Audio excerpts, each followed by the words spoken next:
Hi North Herts FM listeners, this is Simon. And I'm Andrew. And we are property specialists of Leysbrook, covering North Hertfordshire region. If you need any advice regarding selling a property or letting it, then please feel free to give us a call and we'll be more than happy to give you advice. Today we're looking at an article which is saying that there's a call for new rules to be introduced to safeguard owners of new build properties against defects. You do hear some horror stories of people buying properties and the problems that they have once they've moved in, because effectively the builders had their money, so they're saying that there's potentially going to hold back some of it, Andrew. Yeah, they're suggesting that people that are buying new build homes should be able to hold back 5% of the purchase price until the house builder has fixed any problems or defects with the property.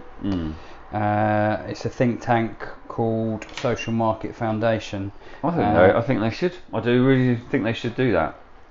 Yeah, well, I think when a builder is knocking out a development, they're just concentrating solely on their profit levels, aren't they? And getting their buildings done as quickly as possible to turn that profit as quickly as possible.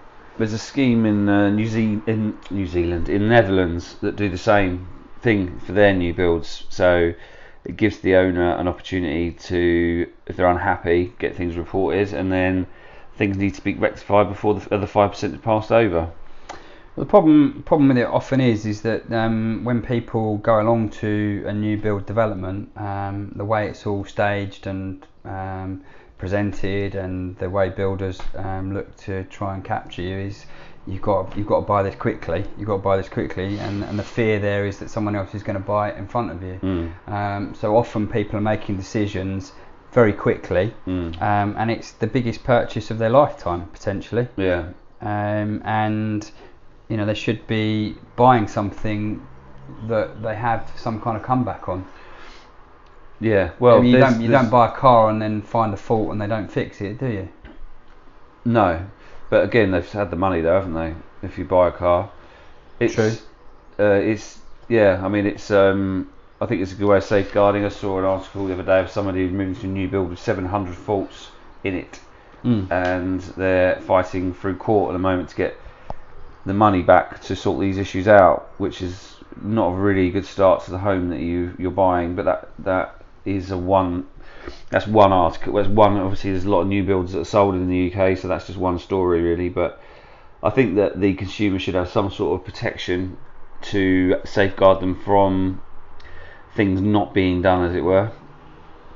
Yeah, I'm Secretary of State for Housing, James Brokenshire, that has a lot of things on his plate as far as housing is concerned, I'm sure.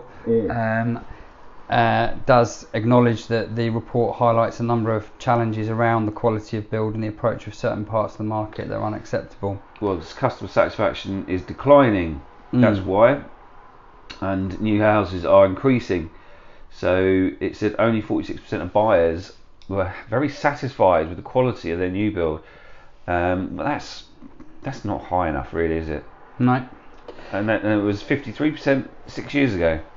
Yeah, and they're saying there is a gap between consumer expectations of quality and the quality delivered by house builders. 99% of new homeowners reported problems, including snags or defects, since they moved in. And of these, 69% had over 5 problems.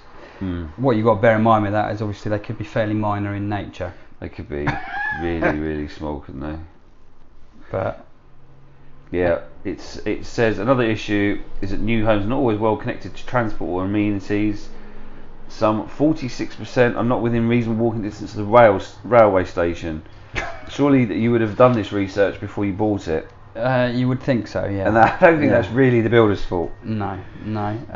But I think it does talk about warranty issues as well. It talks about the fact that there isn't clarity over what is covered by the builders and how much they're prepared to do and for how long. So I think as a consumer, you should have an info pack. Yeah. What other industry? You look at our industry, we have to make everything crystal clear. So yes, and that should do as well. Yeah. Right, that's it for today. We'll be back tomorrow, so we'll speak to you then. Speak to you soon.